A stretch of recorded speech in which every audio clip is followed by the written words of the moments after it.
katribya, oh. Naubos po yung dahon. Bulaklak po ang natira.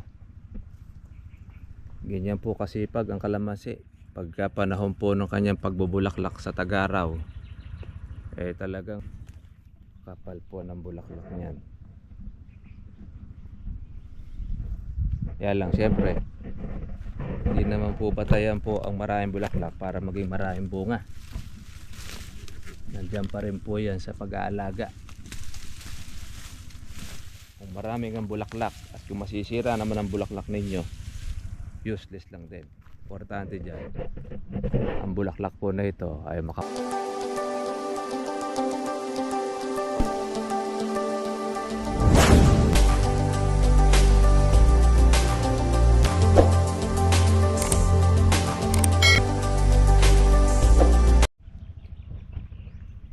Magandang araw po sa inyo mga katribya at welcome po sa aking YouTube channel. Ngayon po ay dito tayo sa ating pong isang farm. Ito yung ating pahuli ng ating pagpapatubig. Ito na siya mga katribya po, yung bulaklak. Ay nako, napakarami naman po na lumulusot. Kaya kailangan po natin mga katribya, ito ay talagang pag-aalaga at saka po patubig. Yan, napakarami po niyan. May namumuti. Bukod pa po yung sa ating bumuka ang bulaklak, lahat ng kanyang mga kilikili ay nilabasan ng bulaklak mga katribya. Yan, oh.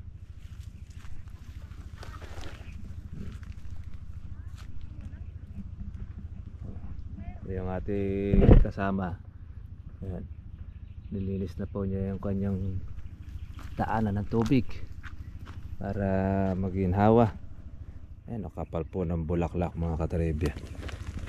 Pag ito ay bumuka, mamumuti ito ng ating bulaklak.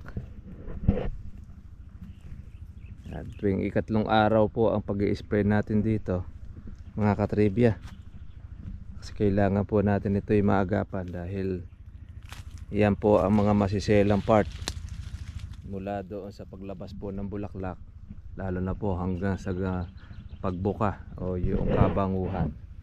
Yan ang kadalasang sinasalakay po ng mga insekto.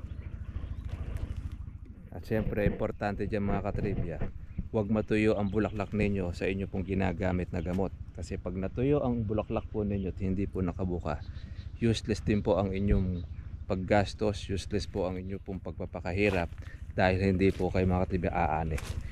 Kaya malaki po ang pag-asa kapag ka po ang bulaklak ay bumuka. Sabihin, mayroon kayong may laman po ang inyong bulaklak. Yan po kasi ang magiging bunga ng kalamansi. Kaya naman ito ang dapat nating aalagaan. Kaya kapal po yan, no? Ito medyo mga katribya po nahuli ito. Dito natin sinabay doon sa maraming naglabasan ng mga bulaklak. Kaya madidelay tayo rito siguro ng mga 2 linggo. 2 linggo doon sa mga unang nagpabulaklak.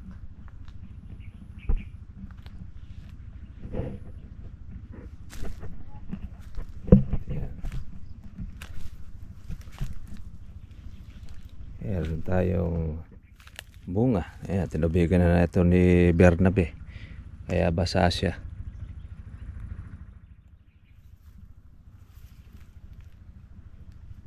Dami. Ito, gumraduate na ito. Ito ay matagal na po nating kalamansi.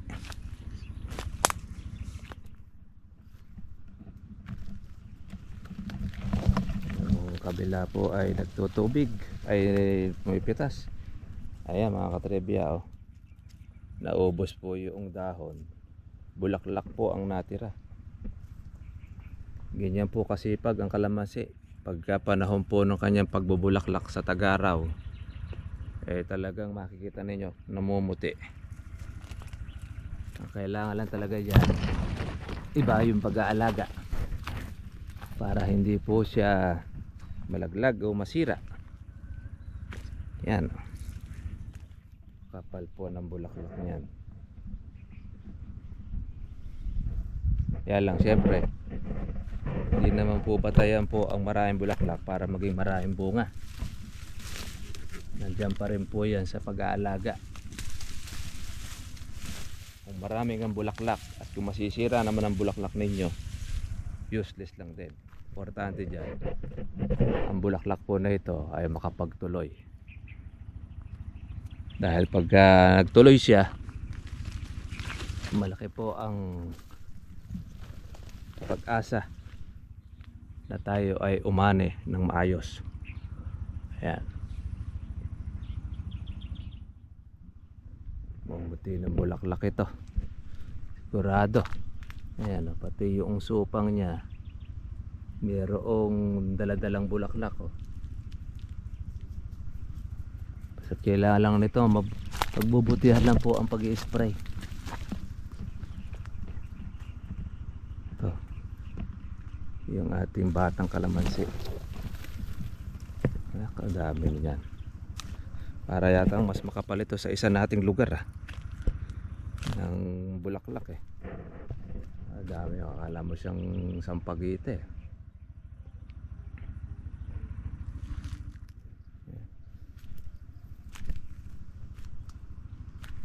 Tingnan niyo po mga tribe po yung matanda nating kalamansi, oh. Namumuti, oh. Ayan, kita po natin. Maliliit pa lang po yan. Pag yan ay bumuka na kagaya nito yan, para siyang popcorn, mga katripya.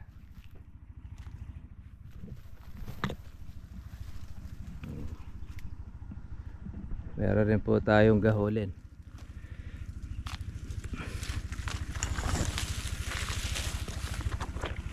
Nandito na yung napatubigan na ni Bernabe. Yan. Dami yung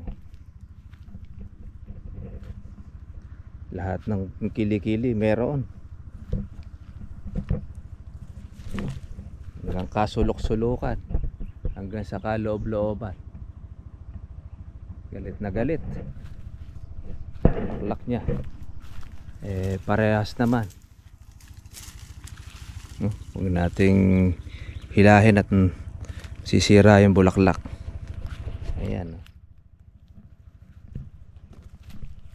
Kaya ganado yung ating nag-aalaga sa labas po ng kanyang dami ng bulaklak.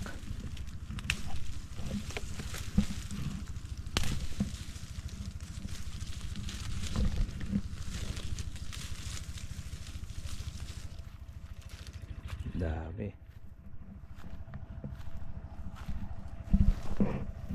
Ayan, oh. Namumuti.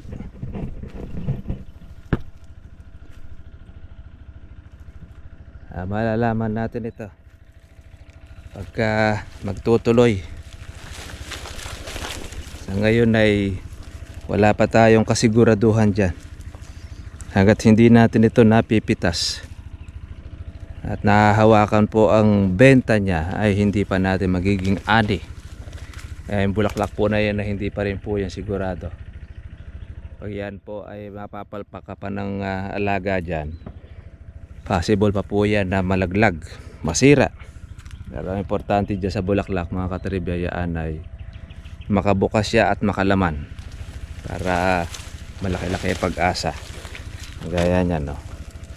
Anong tataba ng bulaklak niya, anong kapal, grabe, oh.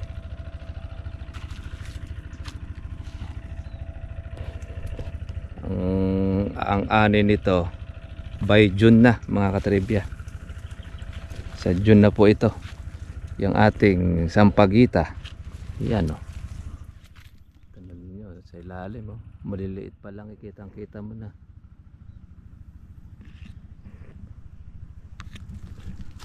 Grabe ang nilabas na bulaklak niya. Pero hindi naman po lahat yan magtutuloy. Meron dyan mahihina, meron pa rin dyan malalaglag sa ating kalamansi. Para siyang sinabog na popcorn.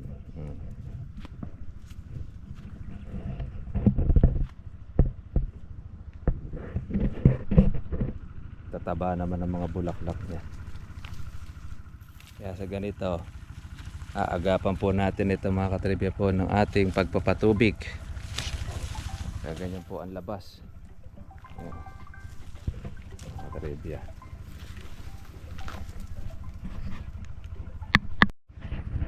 Ayan ang ating kalamansi. Para po siyang popcorn. Napakarami niyan. Ang ating bulaklak. Grabe.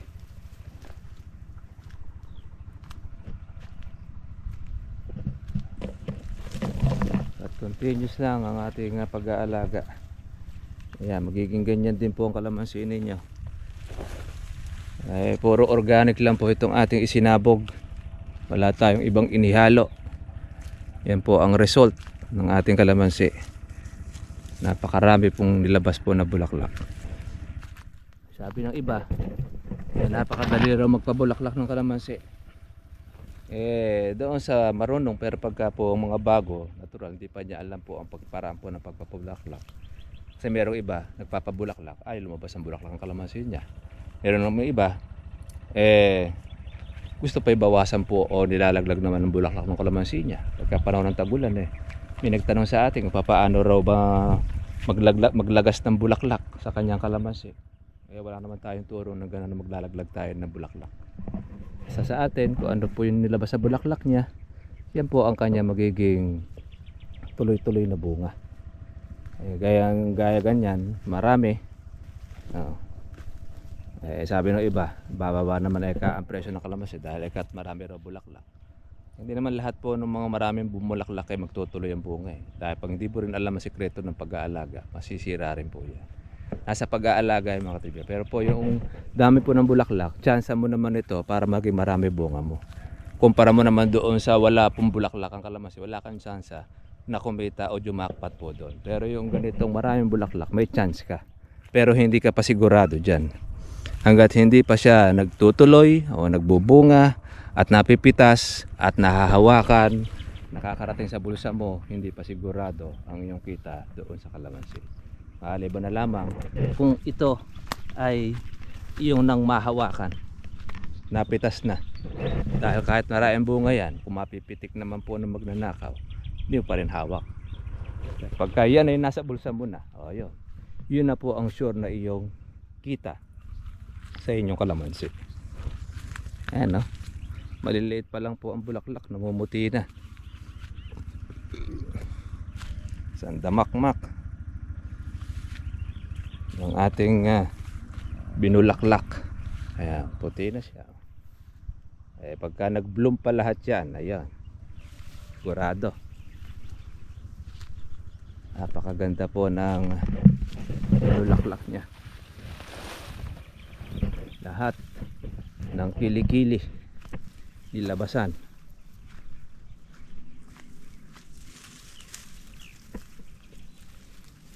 Tumataas din ito. Yan, ingat-ingat lang din sa pag-aalis nito dahil para hindi namamakwan yung bulaklak ninyo.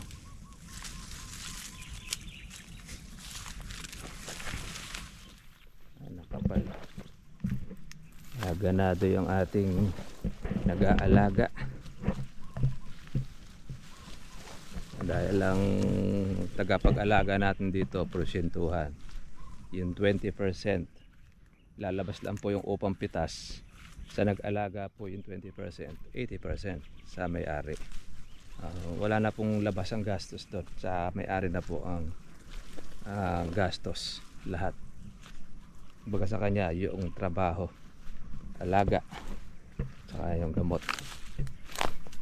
Ito naman po yung kabila. Ito ang palagi po niyang gamit ay yung pangaputi na abono. Pero yung dami nung labas ang ating pong bulaklak ay hindi kasing dami po nung kanya. Mas marami pa rin po talaga po yung sa atin, organic. Meron pang mga bunga. Yan. Paano po mga katribya? At monitor lang po tayo sa ating pong kalamansi na inaalagaan. Okay po, marami pong bulaklak po na inilabas. tuloy-tuloy lang po yung ating pong pag-aalaga para meron tayong aasahan na ma-harvest. Kung ano man po ang presyong kanya pong tamaan, mapababa man yan o mataas, pasalamat po natin sa taas dahil kung di dahil po sa nasa taas, hindi po tayo aani. Dahil kung gusto man po natin na umani, kung di naman niya pahihintulot, wala rin. Kaya meron tayong tsansa mga katribya. Paano mga katribya? God bless po sa inyo lahat. Kita po tayo bukas. Bye bye.